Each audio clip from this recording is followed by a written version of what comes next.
He'll be starting off the show off right. Let's give a round of applause to Dave Z.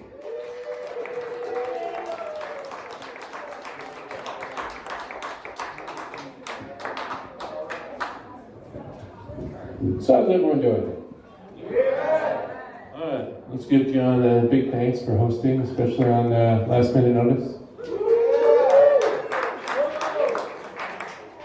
Alright, I'm going to start by addressing the elephant in the room right away. I don't technically do stand-up.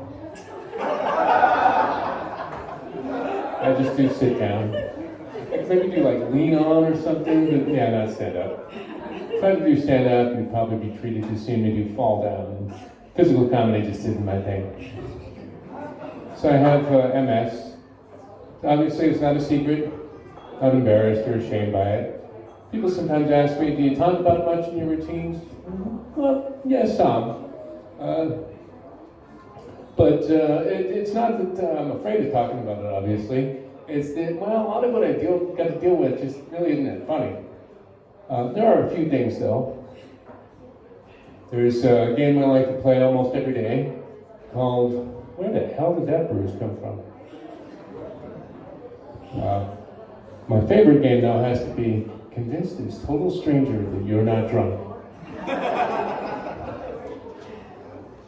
So a memorable time I played that game was, well, right over there, Desert Dogs, or well, outside of Desert Dogs, over in San Francisco.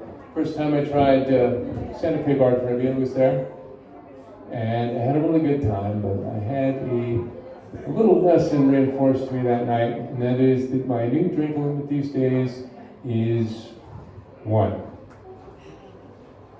Finished that first beer, looked, I was like, well, I'm going to be here for at least another hour, it should be fine. Surely I can handle 2 beers in 2 hours. And I could. Did not feel the least bit drunk when I finished it. But then I stood out. Still didn't feel drunk, just, well, very wobbly. And I'm not the pinnacle of stability dead sober. I said, well, I still need to go home. So I started heading toward my car, get to the top of the stairs, look down the 33 stairs that I had to climb up to get there. It's on the 3rd floor. Turned around, asked the bartender, where's the elevator? So, found the elevator, walk out. So the thing about the building Desert Dogs is in, to take the elevator out takes you out a completely different door than the one you come in if you take the stairs. So I go out and I look around and I was like, where the hell is my car? Okay, well, I know where my car is. It's on San Francisco. Where the hell am I? So I start walking towards what I'm pretty sure is San Francisco. It was, by the way. Walking is a bit of a generous term now. Shuffling, meandering, something like that. I was doing okay until I got to the corner. So you know those little ramps they have for wheelchairs? I have a little trouble negotiating those sometimes. Sure enough, I get about halfway down and start to lose my balance. Now, when this happens, and there's nothing for me to grab onto, there's nothing I can do about it, I'm going over. I do get a warning for about a second or two, and I can go down the edge not to hit my head or any one body part too hard, come in for a nice soft landing. I fall 200-300 times a year. I know how to do it without hurting myself. It is just not that big of a fucking deal. For me. One thing I've noticed over the years is that for other people, especially if they haven't seen it before, it can be a pretty big fucking deal. Sure enough, this woman comes running over. She said, oh my God, are you okay? Yeah, I just lost my balance, I'm fine. Well, where are you going? Oh, I'm just heading back to my car, going home. And she kind of looks at me quizzically, and I know exactly what she's about to say. It's how the game starts. And she hits me with the inevitable, do you really think we should be driving? Well, yeah, no, I promise I'm not drunk. I have MS. And she looks at me kind of skeptically. Says, are you sure? said, am I sure that I have MS? Yeah, pretty sure. She said, okay, well, as long as you're sure. Is there anything I can do for you? I said, well, yeah, there's one thing, I suppose. I pointed at the street, and I said, is this San Francisco? And she just looked at me with this perfect combination of pity and horror and said, oh, honey, you really shouldn't be driving. This is Santa Fe.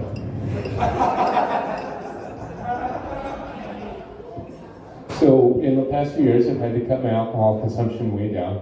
I had to cut my drug consumption down even more to 0. I work at the lab now. Does everyone know where that is? Yeah. So I really like it, especially compared to my last job. So I'm involved with a little litigation with them. So I probably shouldn't tell you who they are. I think I can tell you their initials though. IBM. So one of the things that Lionel definitely has over IBM is job security. Theirs is really good. IBM's idea of job security is if you lose your job, we hope you're secure about that. I complained about this to my manager once, and he just laughed at me and said, job security? You want job security? Well, go work for your mommy. I thought, wow, that's, okay, first of all, that's a little demeaning. Second of all, my mommy fired me. So, yeah, like I was saying, Lionel's got good job security. Except for, well, there's one little caveat. So you can be the most incompetent person in the world at your job, taking 3-4 years to get rid of you. You fail a drug test though, you were gone that day. Now, I actually don't mind this, because about 5 years ago I decided, you know what, I have smoked enough pot for life. Legal weed, especially in Oregon, is great and all, but it can make it a little tough to quit when you have no willpower, and replenishing your stash takes about as much effort as running a 7-Eleven for munchies. For most of my adult life, getting pot was not that easy. Never did find a consistent source. Shockingly, drug dealers tend not to be very reliable. I did find one place that was pretty good though. It's in downtown Portland, this park. But even there, it's not like you can, just wander in the middle and proudly announce, hey, I'm looking for some of that sweet, sweet ganja. Who here's selling it? No, you gotta get this, sort of subtle look on your face and wander around a bit until someone recognizes it. And then when they do, the transaction's real short and simple. Some of the questions you might ask in this age of dispensaries really wouldn't have made a whole lot of sense back then. Is this indica or sativa? It's pot. Oh, okay. Do you have a menu? A menu? That would look like a fucking Burger King. So even after all that, you might get home and realize, ooh, this got some really lousy shit. There's nothing you can do about it at that point. I mean, what are you going to do? Call the Better Business Bureau? What would that call even sound like? Hello? Yeah, that shady-looking guy at the park with the bad hygiene? Yeah, him. Yeah, he sold me some really substandard marijuana. What? What do you mean there's nothing you can do? I don't care if it's illegal. I'm a paying customer, goddammit. So I also probably don't need to tell anyone in here that whole marijuana as a gateway drug thing is just bullshit. I have to admit I bought for my just slightly underage daughter a few times. You know what she has never said to me? Hey Dad, thanks, I really appreciate this. You know what I'd appreciate more? Cocaine. Now, I myself only ever did cocaine once. Actually provided by my mother. Interesting story for another time. But I was never tempted to try it again. I was never tempted to try heroin even once. I just knew too many people that were strung out on it. And about 10 years ago, my kids and I got this wonderful lesson in just how dangerous heroin can be. We were riding the Portland Light Rail, it's like an above-ground subway, and I happened to notice there was this passenger near me, looking not that good. Just as I was asking a friend, is she okay? She just keeled over onto the floor.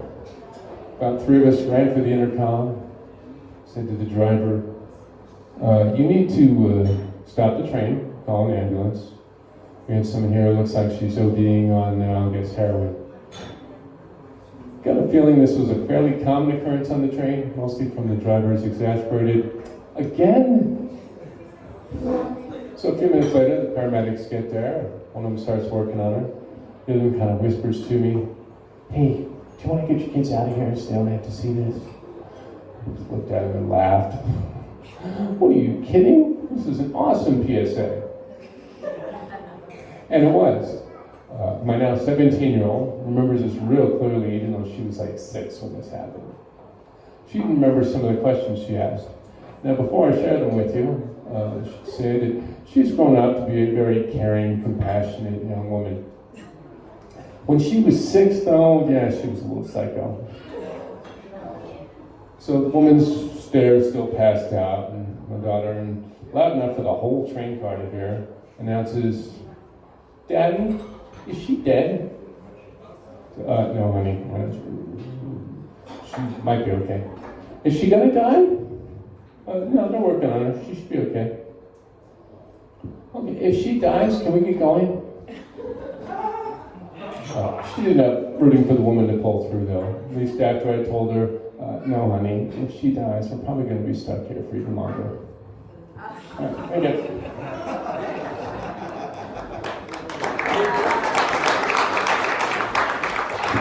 Daisy, everybody!